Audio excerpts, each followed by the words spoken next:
Good morning student, welcome to BBVN online class. आज आपका चल रहा है सर्वनाम, संस्कृत में सर्वनाम। ये जो टॉपिक है ये 6th, 7th और 8th के लिए कॉमन है। तो आप चैप्टर पढ़ोगे, चैप्टर में ये चीज़ें आती हैं। चैप्टर पढ़ने से पहले आपको ये चीज़ें समझना बहुत ज़रूरी है कि कौन से सर्वनाम का क्या अभिप्राय होता है और स्त्रीलिंग के लिए कौन सा यूज होता है, पुल्लिंग के लिए कौन सा और नपुंसकलिंग के लिए कौन सा। तो आज हम शुरू करते हैं सर्वनाम। ये तो आपको पता ही है कि सर्वनाम कहाँ यूज होता है, यानी संज्ञा के स्थान पर जो भी शब्द आते हैं उनको हम सर्वनाम कहते हैं। संज्ञा क्या होती है?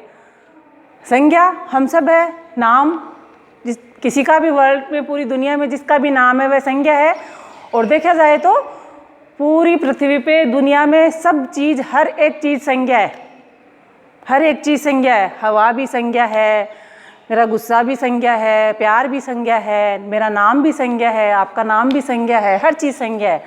तो हम हर जगह ही वो चीज़ यूज़ नहीं कर सकते, क्योंकि एक वाक्य को सुंदर बनाने के लिए हमें थोड़ी और ज़रूरत है।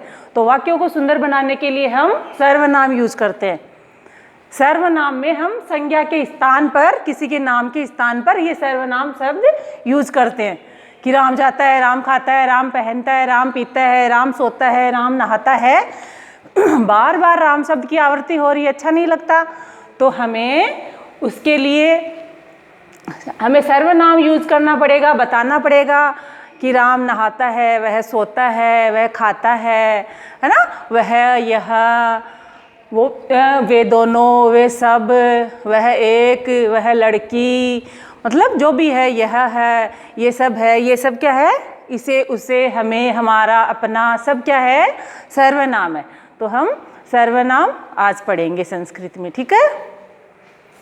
सर्वनाम ये पता ही है, संस्कृत में वचन कितने होते हैं? 3 होते हैं।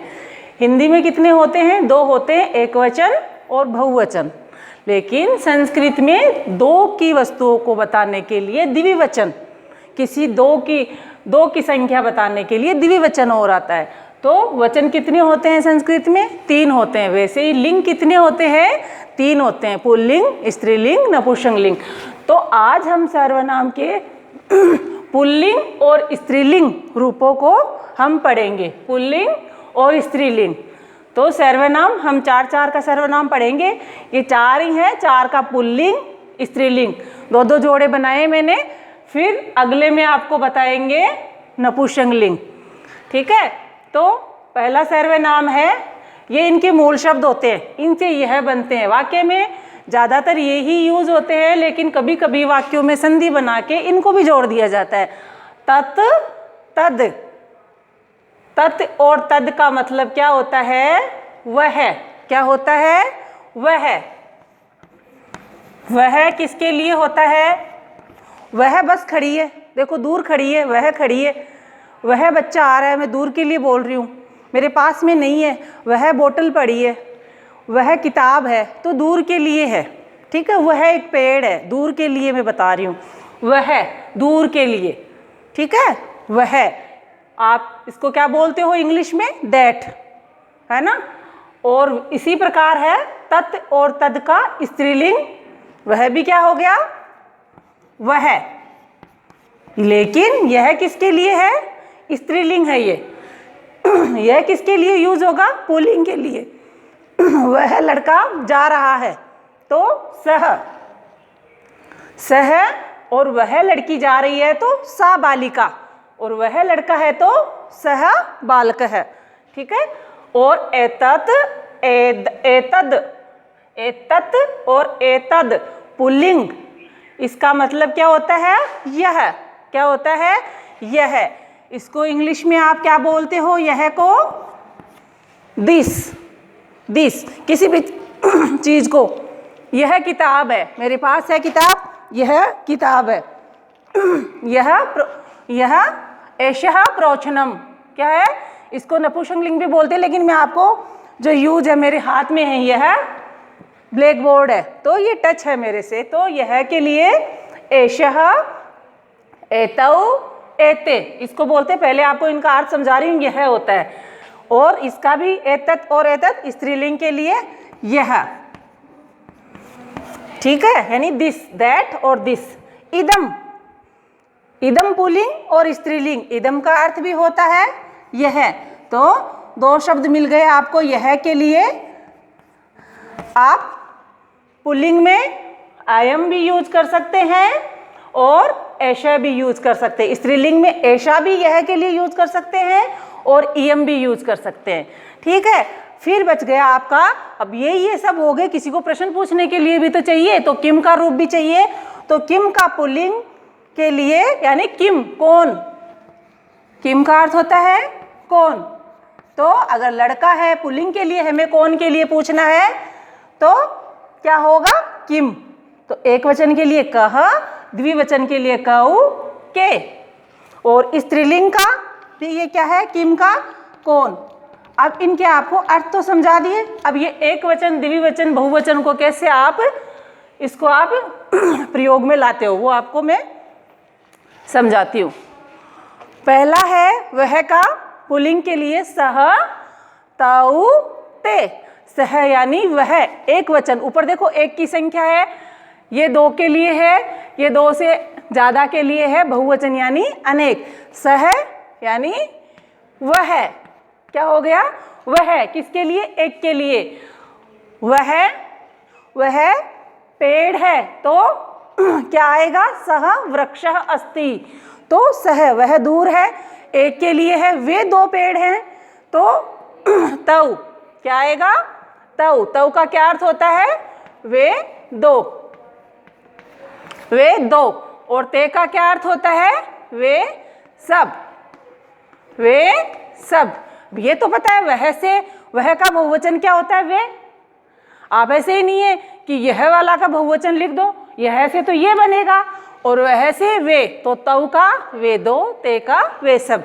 इसी प्रकार स्त्रीलिंग का सा, वह, ते, वे दो, कौन, वे दो लड़कियां, वे दो लताएं, जो भी स्त्रीलिंग शब्दों में आते हैं, है ना। तो वे दो लड़कियों के लिए, और वे सब, ताहा, वे सब लड़कियों के लिए। ताहा जैसे लता, लते, लताहा, सा, ते, ताहा। सा वह एक के लिए, ते वे दो के लिए, ताहा वे सब के लिए। किसके लिए, लड़कियों के लिए, स्त्रीलिंग के लिए। अब है एषः, यानी यह, किसके लिए, पुल्लिंग के लिए। तो यह लड़का है, यह मेरे पास में बच्चा खड़ा है, कोई भी स्टूडेंट खड़ा, मैं बोलूँ यह लड़का है, तो एषः, लड़के को क्या बोलते हैं संस्कृत में, बालकः है। एषः बालकः अस्ति, एक वचन के लिए अस्ति, तो एषः बालकः अस्ति भी बोल सकते हो आप। देखो यह के दो रूप है पुल्लिंग के, एषः और अयम। तो अयम बालकः अस्ति, तो एषः का क्या होगा, यह यहाँ लिख दिया आपको, और दोबारा लिख देती हूँ, यह एक वचन लड़के के लिए, पुल्लिंग के लिए। एतौ, ये दो, यह से क्या बनेगा, ये बनेगा, ये बहुवचन रूप। एतौ ये दो, यहाँ क्या था, वे दो, ये दो बालक हैं, तो एतौ बालकौ स्तः। ये आगे आपको वाक्य बताऊंगी मैं। फिर बहुवचन, बहुत सारे लड़के खड़े हैं, ये इतने सारे बहुत सारे लड़के खड़े हैं, तो एते, एषः, एतौ, एते, ये सब। एषा यह एक लड़की के लिए, एते ये दो लड़कियों के लिए, एतः ये सब लड़कियां, अयम यह, इमौ ये दो, किसके लिए, पुल्लिंग के लिए, इमे ये सब। अब यह के लिए, स्त्रीलिंग के लिए यह लड़की है, इयम बालिका अस्ति, इयम यह एक लड़की के लिए, इमे ये दो लड़कियों के लिए, इमः ये सब लड़कियों के लिए। कह एक के लिए पूछना है कि वह बालक कौन है, तो क्या बोलोगे, सह कह अस्ति। सह कह एक के लिए पूछोगे तो कह। वे दो बच्चे कौन हैं, तो तौ कौ स्तः। तो दो के लिए पूछोगे क्वेश्चन, तो आप करोगे कौ। और अनेक लड़के खड़े हैं, तो वे लड़के कौन हैं, के, या ये लड़के कौन हैं, के। और एक लड़की के लिए क्या आएगा, का। वह लड़की कौन है, तो आप बोलोगे सा कहा, वह कौन है। ठीक है, दो लड़कियों के लिए के, और अनेक लड़कियों के लिए कहा। इस प्रकार ये बहुवचन का रूप है। अगले वीडियो में आपको इनके मैं वाक्य बनाना सिखाऊंगी कि आप इनसे वाक्य बनाइए। ये पूरी आपको सारणी तालिका जो है ये याद करनी है। इसी से आपके इन चीज़ों से आपके पूरे पाठ बनते हैं और आगे से आपके चैप्टर शुरू करेंगे। Thank you.